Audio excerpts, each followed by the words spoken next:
नमस्कार। आज हम एक ऐसे देश के सफर पर चलेंगे जो कभी एक विशाल साम्राज्य था, फिर एक सुपर पावर बना और आज भी पूरी दुनिया के लिए एक बड़ी पहेली है। जी हाँ, हम बात कर रहे हैं रूस की। तो ये सवाल उठता है कि आखिर रूस है क्या? एक साम्राज्य, एक सुपर पावर या फिर एक पहेली? और इसका जवाब जाहिर है, इसके लंबे और उतार चढ़ाव भरे इतिहास में ही छुपा है। तो चलिए इस कहानी की शुरुआत करते हैं। तो सबसे पहले बात करते हैं शुरुआत की कि एक पहचान की नींव कैसे पड़ी। किसी भी देश की कहानी को समझने के लिए उसकी जड़ों तक जाना बहुत जरूरी होता है। तो आइए देखते हैं कि रूसी पहचान की पहली ईंटें कहां और कैसे रखी गईं। तो देखिए, रूस की कहानी शुरू होती है 9वीं सदी में कीव रूस से, जो उस वक्त स्लाविक जनजातियों का एक बड़ा गढ़ हुआ करता था। लेकिन असली टर्निंग पॉइंट आया 988 एडी में, जब रूढ़िवादी ईसाई धर्म को अपनाया गया।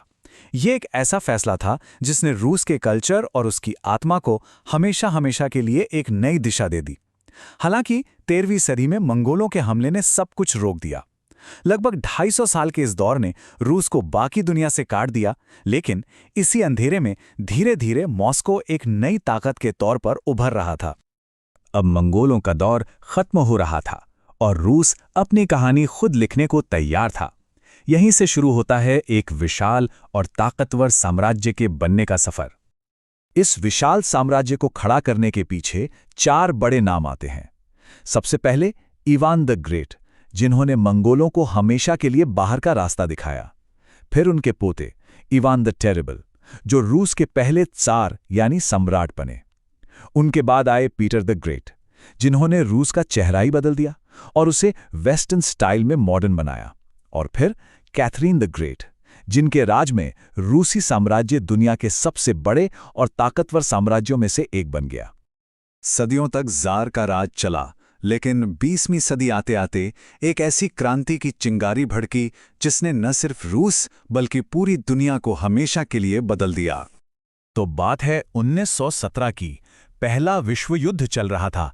देश में गरीबी और भुखमरी थी और लोग जार के शासन से तंग आ चुके थे। बस फिर क्या था, लोगों का गुस्सा एक क्रांति के रूप में फूट पड़ा, जिसने रोमानोव राजवंश के 300 साल पुराने राज को जड़ से उखाड़ फेंका और इतिहास का एक नया चैप्टर शुरू किया। और इसी क्रांति की आग से जन्म हुआ सोवियत संघ का, यानी यूएसएसआर का। 1922 में व्लादिमीर लेनिन ने इसकी नींव रखी। अब यह सिर्फ एक देश नहीं था, बल्कि दुनिया का पहला कम्युनिस्ट स्टेट बनाने का एक बहुत बड़ा एक्सपेरिमेंट था। एक ऐसी सोच जो कहती थी कि हर चीज पर समाज का हक होना चाहिए। इस संघ ने 15 अलग अलग गणराज्यों को एक झंडे के नीचे ला खड़ा किया।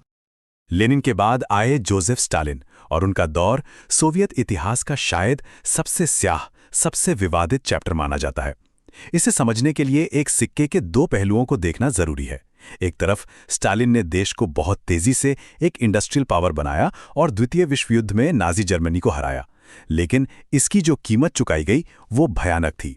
लाखों लोगों को गुलाग के लेबर कैंप्स में भेज दिया गया और पूरे देश पर एक बेरहम तानाशाही थोप दी गई। ये आंकड़ा सच में दिल दहला देने वाला है। लगभग 2 करोड़ लोग।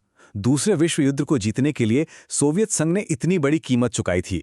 ये इतिहास की सबसे बड़ी त्रासदियों में से एक थी। लेकिन इसी जीत ने सोवियत संघ को अमेरिका के बराबर दुनिया की दूसरी सुपर पावर बना दिया था।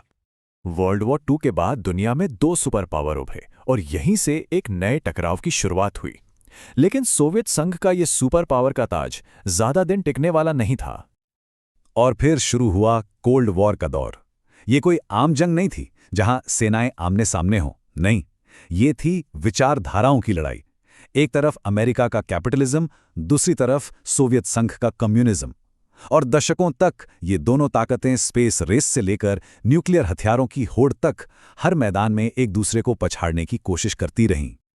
1980 के दशक तक आते आते सोवियत इकोनॉमी की हालत बहुत खराब हो चुकी थी, दम तोड़ रही थी। तो इसे बचाने के लिए 1985 में मिखाइल गोर्बाचेव ने 2 बड़े सुधार लाए। पेरेस्ट्रोइका यानी इकोनॉमी को फिर से खड़ा करना, और ग्लास्नोस्त यानी थोड़ी सियासी खुलीपन। लेकिन विडंबना देखिए, जिन सुधारों को सोवियत संघ को बचाने के लिए लाया गया था, उन्हीं ने उसके पतन की रफ्तार और तेज कर दी। इन सुधारों से हुआ ये कि जो आज़ादी की भावनाएं दशकों से दबी हुई थीं, वो अचानक बाहर आ गईं। और देखते ही देखते 1991 में इतना बड़ा सोवियत संघ ताश के पत्तों की तरह ढह गया और उसकी जगह पैदा हुए 15 नए आज़ाद देश, जिनमें सबसे बड़ा था रशियन फेडरेशन। तो सोवियत संघ तो बिखर गया और उसके मलबे पर एक नए रूस ने जन्म लिया। लेकिन यह सफर बहुत मुश्किलों, उथल-पुथल और संघर्षों से भरा था। आज के रूस की कहानी को हम दो हिस्सों में देख सकते हैं। एक तरफ था 90s का दशक, बोरिस येल्त्सिन का दौर, जहां कहने को तो डेमोक्रेसी थी, लेकिन आर्थिक हालात पूरी तरह से चौपट हो चुके थे, देश में अराजकता थी। और फिर साल 2000 में व्लादिमीर पुतिन आए, जिन्होंने देश को संभाला, इकोनॉमी को पटरी पर लाए और सारी ताकत वापस क्रेमलिन के हाथों में समेट ली। हाँ, पुतिन के दौर में स्थिरता तो आई, लेकिन इसकी एक बड़ी कीमत भी चुकानी पड़ी। आलोचक कहते हैं कि राजनीतिक विरोध को बेरहमी से दबाया गया, जैसा एलेक्सी नवाल्नी के मामले में देखा गया। मीडिया पर सरकार का कंट्रोल बहुत ज्यादा बढ़ गया और मानवाधिकारों के उल्लंघन के आरोप भी लगातार लगते रहे हैं। ये आज के रूस की एक जटिल सच्चाई है। तो सवाल यह है कि आज रूस की ताकत आती कहां से है? इसका सीधा सा जवाब है जमीन के नीचे से, मतलब तेल, गैस और मिनरल्स। देश की पूरी इकोनॉमी इन्हीं के एक्सपोर्ट पर टिकी है।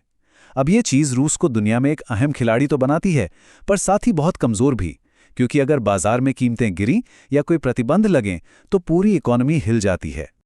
तो कुल मिलाकर देखें तो एक बात साफ है, रूस का इतिहास संघर्ष, ताकत और हर बार राख से उठ खड़े होने की एक जबरदस्त कहानी है। ये एक ऐसा सफर है जो एक महान साम्राज्य से शुरू होकर कम्युनिस्ट सुपर पावर के टूटने और फिर एक नए राष्ट्र के बनने तक फैला हुआ है।